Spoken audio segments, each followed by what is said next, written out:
Périscope avec Jean-Philippe Ballas. Bonjour Jean-Philippe. Bonjour Mathieu, bonjour à tous. La culture à 360 degrés, décidément.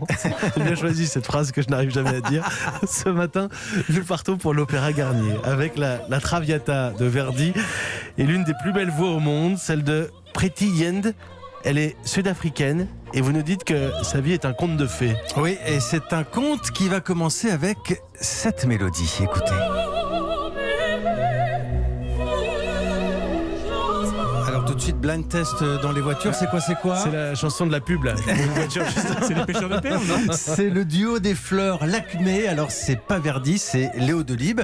Et c'est ce qu'on appelle effectivement aussi un tube de l'opéra. Imaginez justement que cette musique serve à une publicité pour une compagnie aérienne et que cette pub passe à la télé quelque part en Afrique du Sud avec une jeune fille noire de 16 ans assise près du petit écran. Cette jeune fille, c'est Preeti Yende et c'est ainsi dans les années 90, totalement par hasard donc, qu'elle découvre l'opéra.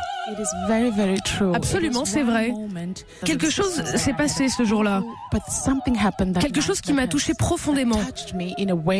Il y avait cette publicité à la télé avec la musique derrière. J'ai complètement oublié les images.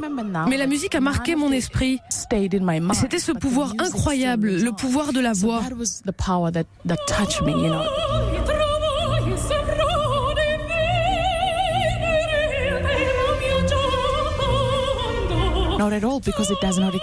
L'opéra, ça n'existait pas chez moi.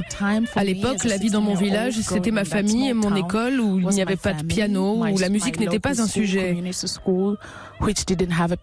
Moi, j'étais sûre de vouloir devenir comptable. Et puis la musique est arrivée et elle a tout bouleversé. Comme quoi la musique classique dans les pubs, il y en a que ça choque, mais ça fait aussi naître des vocations. Voilà, c'est QFD. Alors aujourd'hui, elle a 34 ans, Preeti Yende. Elle se lance enfin dans la Traviata.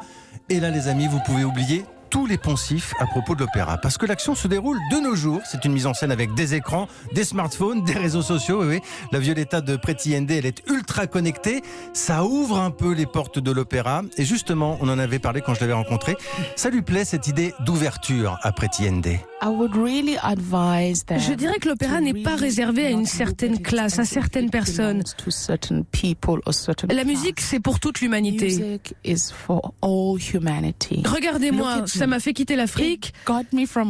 Ça m'a donné tellement de joie que je ne pouvais plus rester à la maison. Je voulais partager avec un maximum de gens. C'est une nourriture fantastique qui appartient à tout le monde. Et vous en avez besoin. Alors, prenez le temps, allez à l'opéra, vous ne le regretterez pas. Votre âme a besoin de musique. Take time and go to the opera house on what your soul needs, which is music. J'ai du mal à parler là-dessus. Mais enfin, sachez en tout cas que si vous ne pouvez pas aller à l'opéra ce soir, il y a le cinéma, parce que cette Traviata, elle sera diffusée dans plus d'une centaine de salles à travers la France, ce soir donc. Et vous pourrez voir en grand le visage rayonnant de Preeti Yende.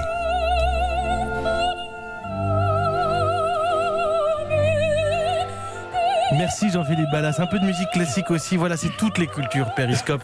La culture à 360 degrés avec vous Jean-Philippe tous les matins, 7h53.